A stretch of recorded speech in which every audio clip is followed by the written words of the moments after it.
নমস্কাৰ গাইজ আজি হৈছে 18 নম্বৰ দিন 15 তাৰিখ 16 তাৰিখ যেহেতু ওলাই যাব নোৱাৰিলো 15 তাৰিখে আছিল মানুহৰ বিহু সো হেদিনাখন অলপ ৰাতিপুৱাৰ পৰা অলপমান ব্যস্ত থাকিব লগা হ'ল 16 তাৰিখে আছিল গোখাই বিহু সো অলপমান ব্যস্ত আছিলো সো সেই কাৰণে ওলাই অহা নহল আজি হৈছে 17 তাৰিখ আৰু মোৰ বাবে আজি হৈছে 18 নম্বৰ দিন সো আপোনালোকৰ বিহু কেনেকুৱা চলিছে আপোনালোকে মোক কমেন্টত জনাব বুলি আশা থাকিল আৰু যোৱাকালি ৰাতি বৰষুণ দিলে আৰু বতৰটো এনেকুৱা হৈ আছে আৰু ৰাতিপুৱা ওলাই আহি মুকলি নিচিনা লাগিছে অলপ এইখিনিতে কথা এষাৰ ক'বলৈ মন গৈ আছে যে মানুহৰ মনটো কেতিয়া পবিত্ৰ থাকে মানে মোৰ মতে মই ক'বলৈ গৈ আছো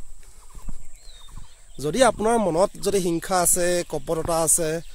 তেতিয়া হলে আপোনাৰ মনটো কেতিয়াও পবিত্ৰ নহয় নেগেটিভ চিন্তা কিছুমান কৰি থাকে তেনেহলে আপোনাৰ মনটো কেতিয়াও পবিত্ৰ নহয় কিয়নো আপোনাৰ মনলৈ কিছুমান নেতিবাচক চিন্তা কিছুমান আহি থাকিব তেতিয়া আপোনাৰ মনটো আপুনি পবিত্ৰ কৰিব নোৱাৰিব মানুহৰ ভাল হোৱাটো আপুনি নিবিচাৰে আৰু কিছুমান কাৰণত থাকিব পাৰে যেনেকৈ কেতিয়াবা কি হয় আপোনাৰ ঘৰৰ চৌহদটো যদি সাফ চিকুণতা নাথাকে আৰু তেতিয়াও হয়তো আপোনাৰ মনটো অপবিত্ৰ হ'ব পাৰে যদি আপুনি ৰাতিপুৱা শুই উঠি ওলাই যদি আপুনি অনবৰতে জাবৰ জোথৰ যদি দেখে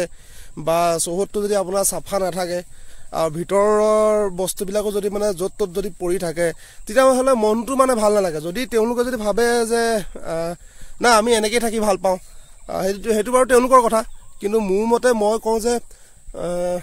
মনটো মানে সাফা মানে মনটো পবিত্ৰ নহয় মানে আপুনি ওলাই দেখিছে ৰাতিপুৱা শুই উঠিছে ওলাই দেখিছে ইফালে যাব সিফালে যাব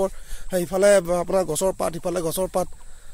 তাৰ উপৰি ইফালে এখিনি কিবা এখিনি ইফালে এখিনি কিবা এখিনি হয়নে তো সেই তেনেকুৱা ধৰণৰ কথা মানে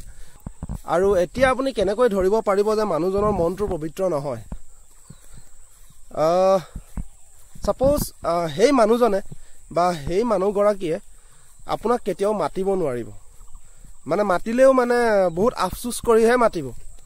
আপুনি যদি মাতখাৰ দিয়ে তথাপিও মানে আপোনাক আফসোস কৰিহে মাতিব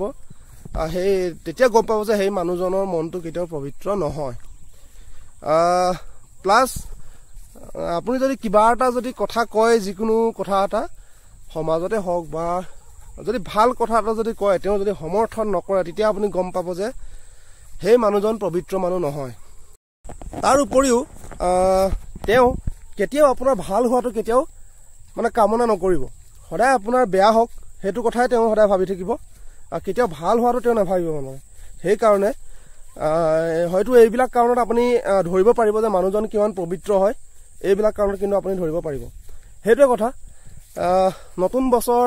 আহিছে পুৰণা বছৰটো আমি বিদায় দিলো মোৰ ক'বলগীয়া কথাখিনি এইখিনি যে মানুহৰ মনবিলাক সদায় পবিত্ৰ হ'ব লাগে মানুহৰ জীৱনটোনো কিমান দিনীয়া হয় আৰু সদায় সময় মানুহৰ সদায় একেই হৈ নাথাকে হয়তো কেতিয়াবা আপুনি ৰজা আছে কাইলৈ আপুনি প্ৰজা হ'ব পাৰে বা আজি আপুনি প্ৰজা হৈ আছে কাইলৈ হয়তো আপুনি ৰজা হ'ব পাৰে সেইবাবে মানুহৰ মনত ঠাঁচ বহাবৰ বাবে আপুনি মনটো পবিত্ৰ কৰি ৰাখক যিকোনো মানুহক এটা পজিটিভ ভাইবছ দিয়ক আপোনাৰ ওচৰলৈ আহিলে যাতে মানুহজন এটা পজিটিভ ভাইবছ পায় প্লাস আপোনাৰ লগত মানে কিছুমান যদি সময় যদি কটোৱায় তেতিয়াহ'লে সি মানে নিজকে বহুত আত্মীয়তা ফিল কৰে সেইটো আপুনি দিব তো সেইটোৱে কথা এনেদৰে আমাৰ সময়বিলাক পাৰ হৈ থাকিব এদিন দুদিনকৈ বছৰ আকৌ আহিব আকৌ নতুন বছৰ আহিব আৰু আপোনালোকেও চাগে এইবাৰ বিহুত ভালদৰে উপভোগ কৰিছে বুলি আশা থাকিল সো আজিলৈ ইমানেই আজি যেহেতু ডিউটি আছে ডিউটি যাব লাগিব সো সেইটোৱে কথা আজিলৈ আহিছো ধন্যবাদ